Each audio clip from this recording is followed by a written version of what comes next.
आत्ताच Brazil versus France match झाली. Friendly match होती, काही खास मॅच नाही झाली. ज्यांनी बघितली नाही भावांनो बरं झालं नाही बघितली, इतकी खास मॅच नव्हती.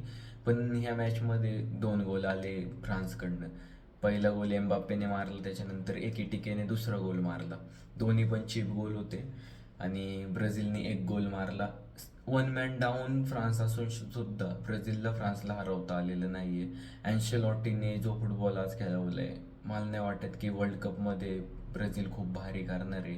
ब्राझील खूप पुढे जाईल, कारण वर्ल्ड कपमध्ये खूप भारी भारी टीम आहेत. जर्मनी झालं, फ्रान्स झालं, स्पेन, नेदरलँड्स, खूप टीम आहे, अर्जेंटिना, पोर्तुगल. त्याच्यात ब्राझील टिकल असं वाटत नाही. पण ब्राझीलचं काय होतंय, ब्राझीलचा जो अटॅक आहे तो एकदम सोनं आहे आणि ब्राझीलचा जो डिफेन्स आहे ते डायरेक्ट लोखंड आहे. म्हणजे डिफेन्स एकदम कच्चा आहे ब्राझीलचा.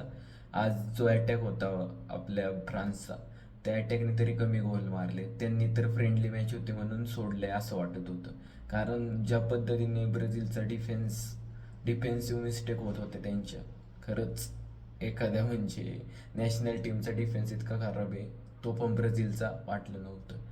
डिफेंडर्सचे नावं काय होते भावांना, आपल्याला एक डिफेंडर नेट माहीत नव्हता, तो वेस्ली माहीत होता, कारण क्लब वर्ल्ड कपमध्ये दिसलेला एकदा दोनदा म्हणून. बाकी कोण आहे काय आहे काहीच माहीत नाही. या मॅचमध्ये विनिशियस ज्युनियरचा इतका पण खास गेम नव्हता. पण Vinicius junior for Brazil is totally different आणि Vinicius junior for real Madrid is different. Real मॅड्रिडमध्ये विनिशियस ज्युनियर चान्सेस क्रिएट करतो, तसे ब्राझीलमध्ये पण तो क्रिएट करायचा ट्राय करत होता. पण ब्राझीलकडनं खेळताना विनिशियस ज्युनियर तितका भारी नाही वाटत आहे. फील नाही होते की विनिशियस ज्युनियर खेळतोय असं. पण मॅचमध्ये लास्टचे 10-15 मिनिट होते, त्याच्यात ब्राझील जेव्हा अटॅक करत होती खरंच मॅच भारी वाटत होती. पण टोटली मॅच वर्थ वॉचिंग नव्हती मित्रांनो.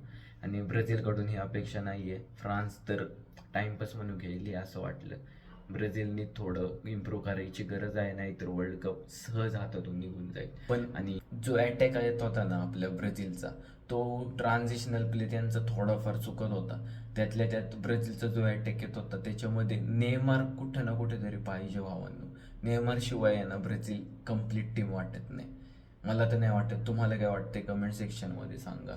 आणि आजची मॅच काय खास नव्हती, बोरिंग फुटबॉल होतं, नाही बघितलं, बरं झालं नाही पाहिलं. कमेंट करून सांगा तुम्हाला काय वाटलं या मॅचबद्दल आणि नेमार वर्ल्ड कप टीममध्ये पाहिजे का नाही याच्याबद्दल.